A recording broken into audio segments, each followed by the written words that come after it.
12 साल 14 साल की लड़की को गांजा पिला रहा है, 12 साल 13 साल के बच्चा लोग है सो दारू पी रहा है। जब महादेव जब गांजा पी सकते हैं तो क्या डॉक्टर की समाज में एक ये भी छवि है कि लूट लेते हैं, आते हैं तो गरीब 500 का दवा 5000 का बिल बना के भेज देते हैं। समुद्र से एक लोटा पानी निकल जाएगा तो समुद्र को फर्क नहीं पड़ेगा, लेकिन बहुत सारे लोग हैं सो दलाल सिस्टम बढ़ गया है। नमस्कार, आप सबका स्वागत है हमारे इस चैनल पे। मैं हूं आपके साथ चंदन प्रताप सिंह और आप देखना शुरू कर चुके हैं पब्लिक संपर्क। इस वक्त हमारे साथ मौजूद है डॉक्टर राजीव खुराना सर, जो एक्स आईजीएमएस से इमरजेंसी डिपार्टमेंट में रह चुके हैं। काफ़ी लंबा तजुर्बा है। इनसे जानेंगे कि अभी जो मौसम बदल रहे हैं इस पे ह्यूमन बॉडी पे इसका क्या इफेक्ट पड़ेगा, या फिर गरीब जो है, जो गरीब गुरबा है, जो स्वास्थ्य को लेकर उतने अवेयर नहीं रहते हैं, तो वो स्वास्थ्य व्यवस्थाओं को लेकर कैसे अवेयर रहेंगे। सर बहुत बहुत स्वागत है। धन्यवाद। मेरा नाम डॉक्टर राजीव खुराना है। पहले मैं आईजीएमएस इमरजेंसी डिपार्टमेंट में डॉक्टर थे।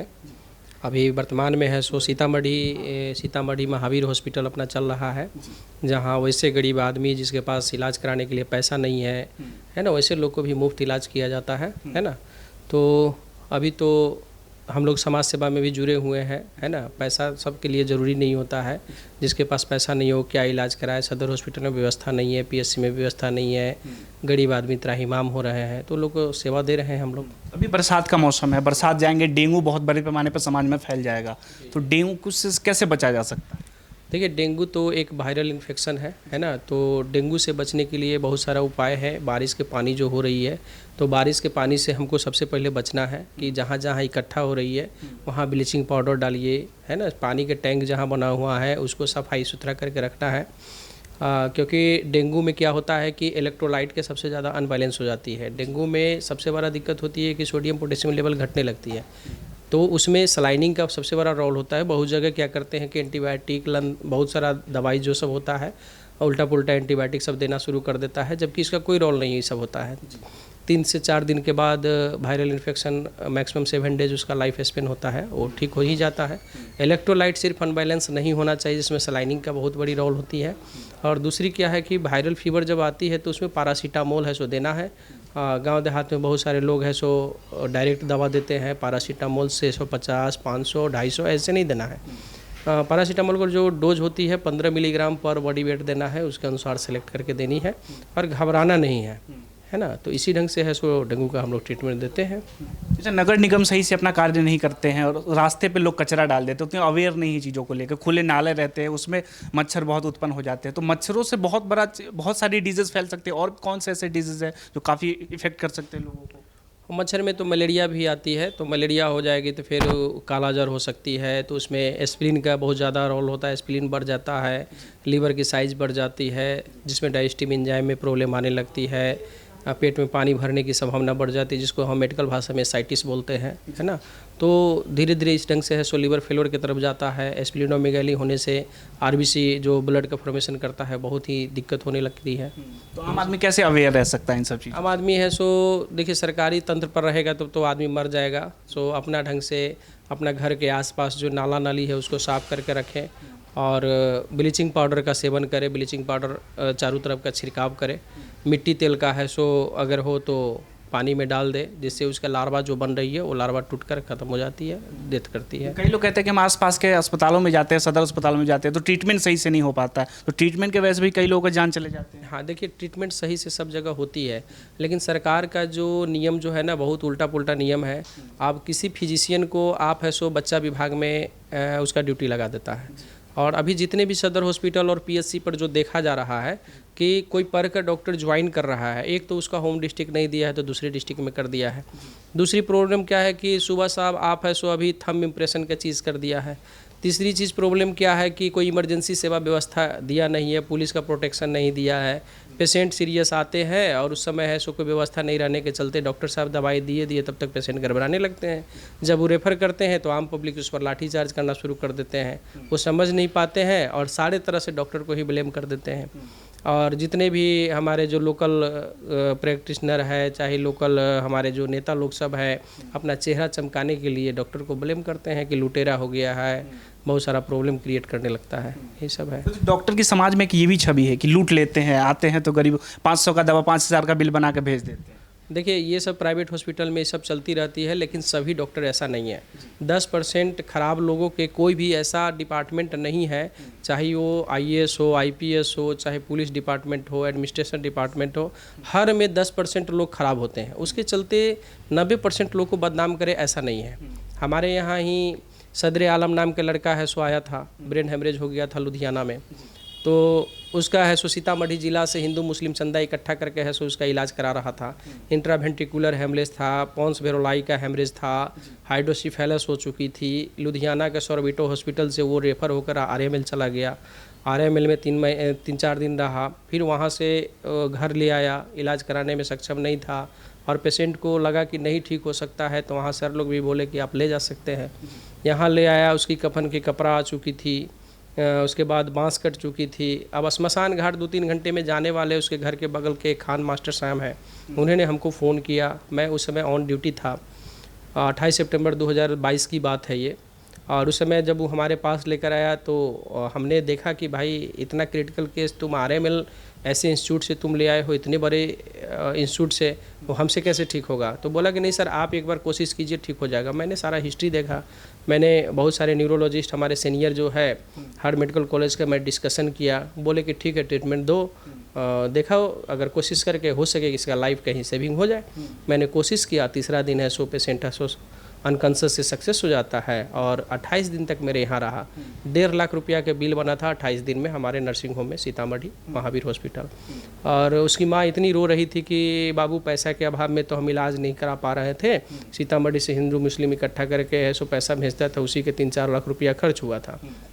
तो मैंने उनको बोला कि आप चिंता मत कीजिए, सो जिसके पास पैसा नहीं रहेगा उसको जीने का अधिकार नहीं है क्या, है ना। सो 1 लाख 1.5 लाख रुपया के लिए दिक्कत नहीं है, क्योंकि समुद्र से 1 लोटा पानी निकल जाएगा तो समुद्र को फ़र्क नहीं पड़ेगा, लेकिन प्यासा के लिए 1 लोटा पानी बहुत इंपॉर्टेंट रहती है। तो उनके गांव का जितने भी मरीज है इस देख कर है सो हमारे पास आए।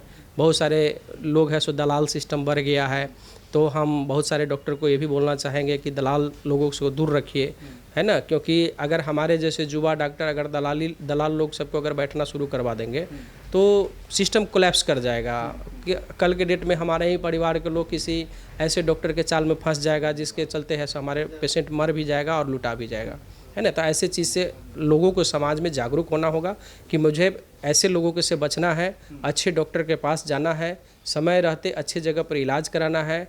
ऐसा नहीं कि जैसे तैसे कोई दवा देता है और खा ले और बर्बाद हो जाए। गांव से बहुत सारे गरीब लोग ऐसे आते हैं जिनको कई सारे सरकार की योजनाओं का पता नहीं होता, तो आप बताते हैं कि आयुष्मान कार्ड करके एक योजना चल रही है जिसका आप लाभ उठा सकती है। देखिए आयुष्मान कार्ड सरकार तो बना दिया है, लेकिन आयुष्मान कार्ड के आप जितने भी आयुष्मान वाले से अगर पूछेंगे तो उसको सही समय पर सही व्यवस्था नहीं मिल रही है। आयुष्मान कार्ड को लेकर जब पेशेंट जब जाता है पटना हो चाहे कहीं भी, तो उससे भी पैसा कुछ ले ही लिया जाता है ना। सरकारी हॉस्पिटल में जैसे आईजीएमएस हो गया, पीएमसीएच हो गया, ऐसे ऐसी जगह जैसे बड़े बड़े कॉर्पोरेट हॉस्पिटल है, तो वहाँ पर क्या करता है कि पहले पैसा लेता है, उसके बाद आयुष्मान कार्ड से उसके पैसा उसके अकाउंट में लौटता है, जो कि ये गलत नियम है।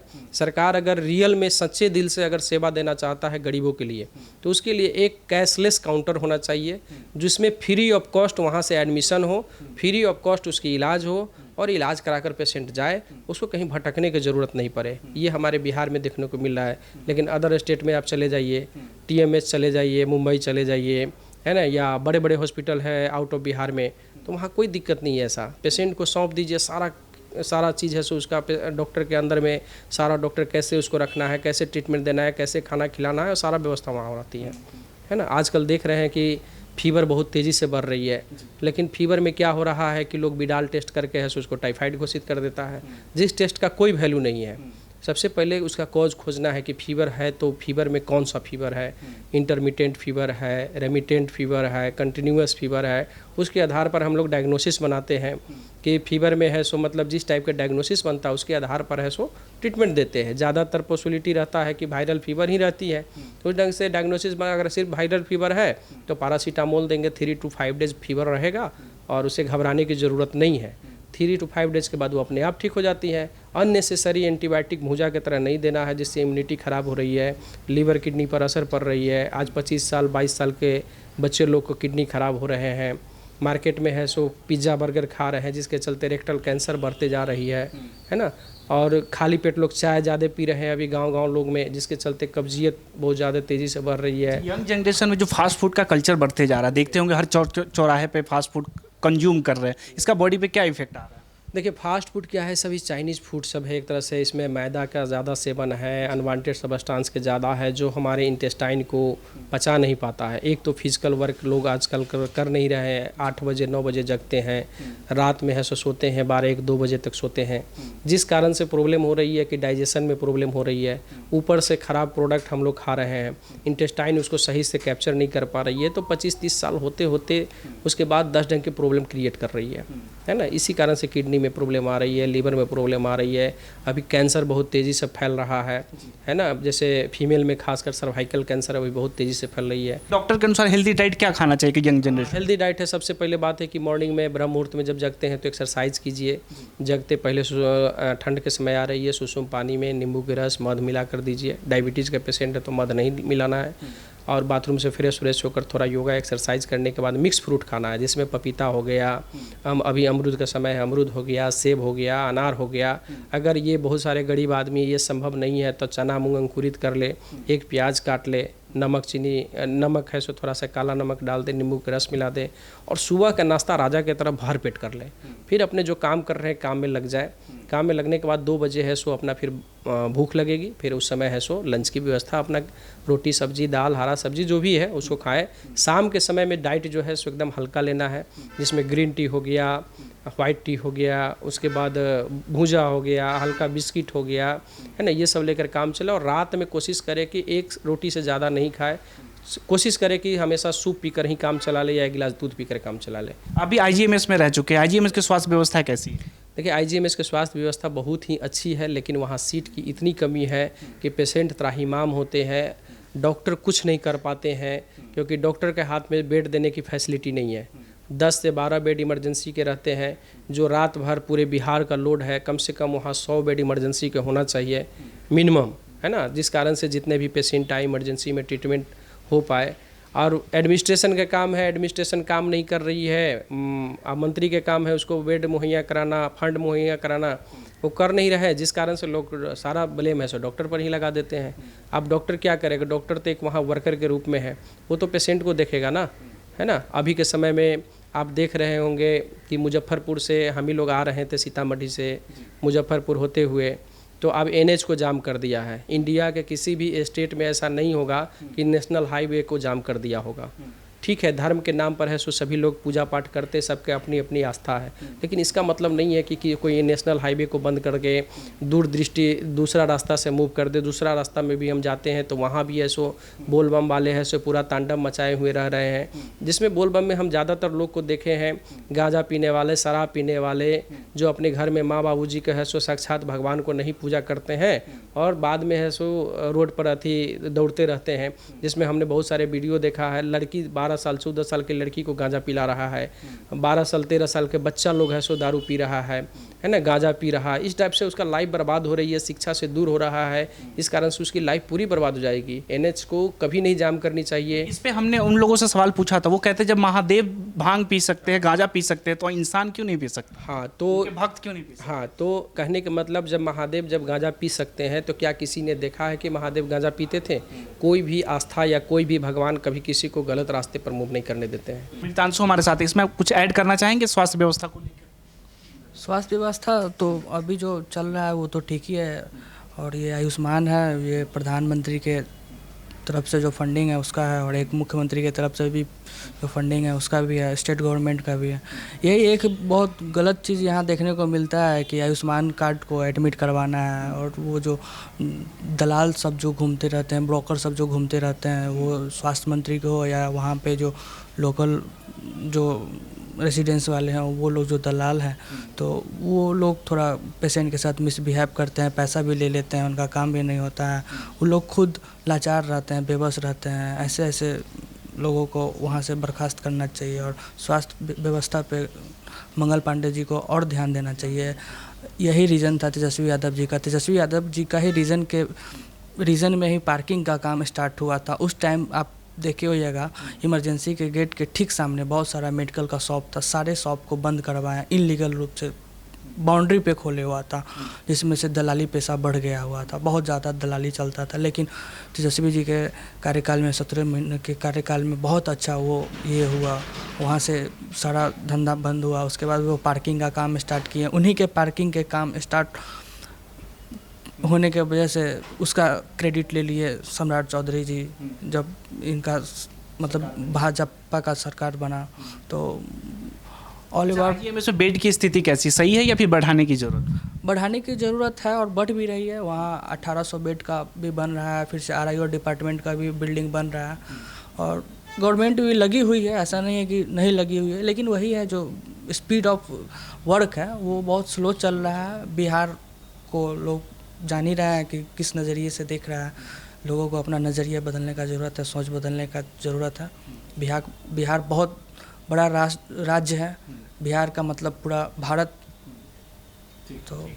तो आप सुन रहे थे बिहार के स्वास्थ्य व्यवस्था की स्थिति कैसी है। आईजीएमएस एक बहुत बड़ा नाम है बिहार में, उनकी स्थिति कैसी है, डॉक्टरों का अनुभव सुन रहे थे। आप अपनी राय इस पे क्या रखते हैं, आप अपनी राय हमें ज़रूर बताएं। धन्यवाद।